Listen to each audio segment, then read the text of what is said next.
buenas, mi nombre es Juan Pablo Lucay y hoy día vamos a hacer una breve explicación sobre cómo determinar el coeficiente de convección mediante un experimento.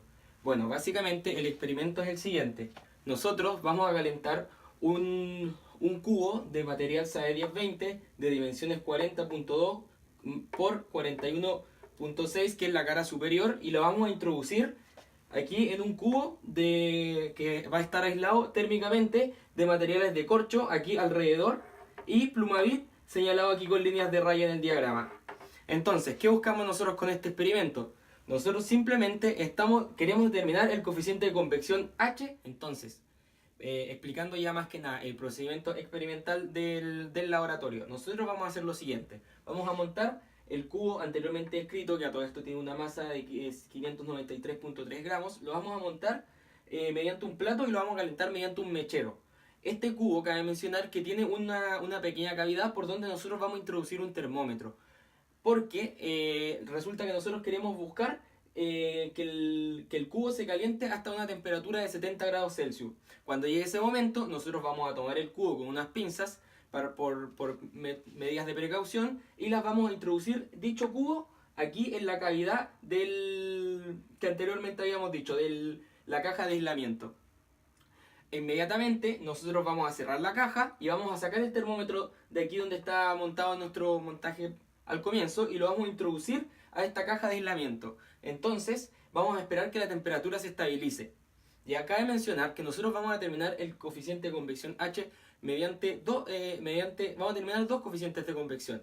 El primero va a ser mediante una convección natural, donde nosotros simplemente vamos a esperar que la temperatura se estabilice, vamos a abrir la caja de aislamiento, y vamos a esperar que el calor solamente fluya por una dirección, es la dirección hacia arriba. ¿Ya? Entonces, eso vamos a determinar, y vamos a determinar cómo varía la temperatura en función del tiempo. ¿Ya? Entonces, para eso vamos a hacer mediciones cada 2 minutos en la convección natural. Además, tenemos que hacer la convección forzada. La convección forzada la vamos a hacer gracias a un ventilador que vamos a ubicar a 50 centímetros del cubo, del centro del cubo. Lo vamos a medir con un flexímetro y vamos a tomar mediciones cada 1 minuto. Dicho, vamos a hacer esto debido a qué? Debido a que en convección forzada tenemos un coeficiente de convección mayor. Esto significa que al tener un mayor coeficiente de convección vamos a tener una disipación de calor más rápida. Entonces, a raíz de eso nosotros tomamos mediciones en menos rangos de tiempo. Entonces, resumiendo, en convección natural vamos a tomar 10 mediciones pero cada 2 minutos, y en convección forzada vamos a tomar 10 mediciones pero cada 1 minuto. Entonces, continuando, como decía anteriormente, vamos a tener diferentes datos de temperatura en función del tiempo para cada caso de convección forzada o convección natural. Dichos datos los vamos a graficar en un gráfico de temperatura en grados Celsius versus el tiempo en minutos. A raíz de esto, se puede analizar en dicha gráfica que tenemos dos pendientes, una mayor a otra, o una más inclinada, lo que corresponde a la convección forzada. ¿Qué nos dice esto? Que vamos a llegar a una temperatura mucho más baja a la temperatura final 1, que corresponde a la convección natural. Esto a raíz del ventilador.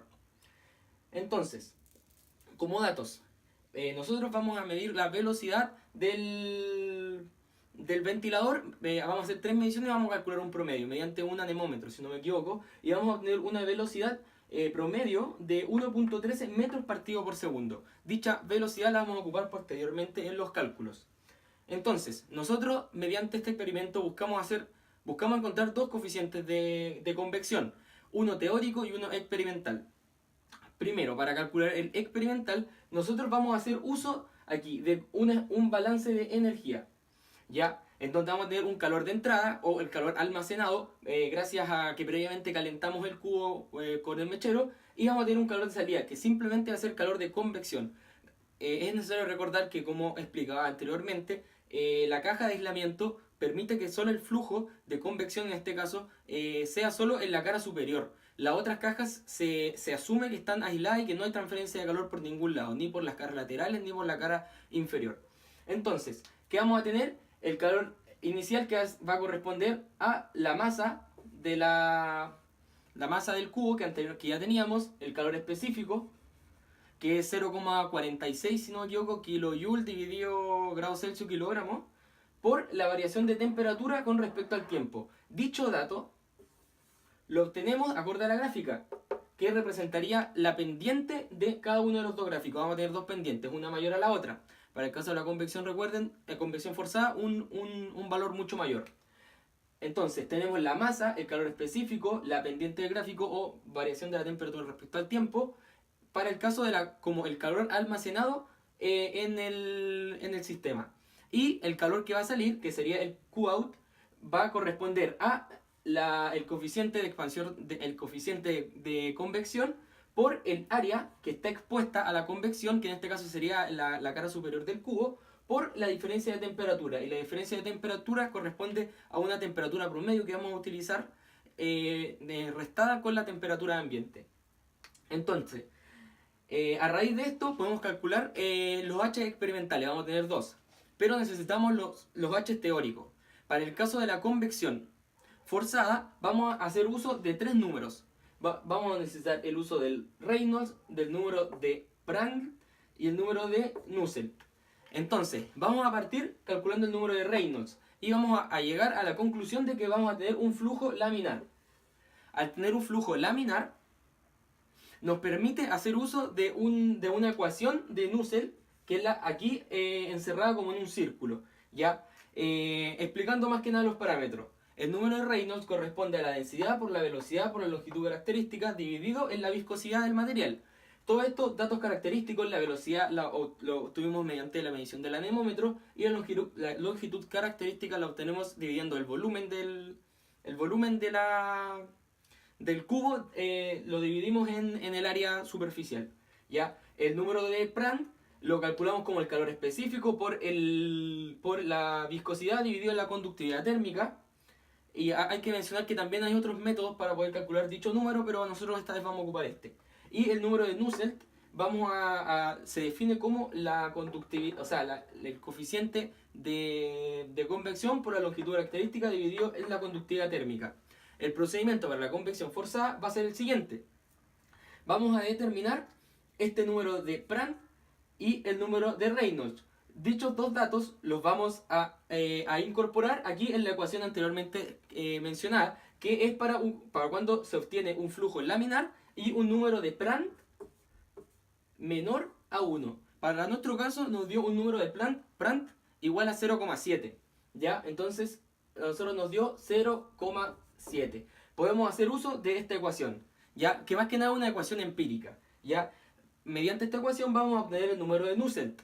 Y dicho número lo vamos a incrustar, lo vamos a poner aquí en la ecuación anteriormente mencionada, donde la longitud característica la tenemos, la conductividad también, el número de Nusselt lo calculamos gracias a dicha expresión y podemos calcular un valor de H que va a ser nuestro valor de H experimental, donde luego vamos a comparar los dos H y obtener un error. A nosotros aproximadamente nos dio un error del 5%, lo que nos indica que las mediciones fueron hechas de manera relativamente correcta.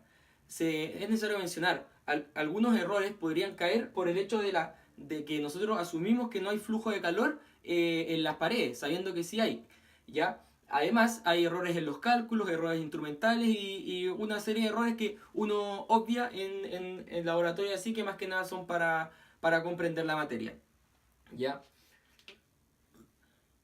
Bueno, finalmente, para calcular el valor del H teórico para el caso de la convección natural, vamos a hacer uso del número de Grotjos, donde vamos a tener los siguientes parámetros dentro de dicha ecuación. Vamos a tener el producto de la gravedad por la expansión térmica, el coeficiente de expansión térmica beta, por la variación de temperatura, por el largo característico, todo eso dividido en el coeficiente de difusividad térmica.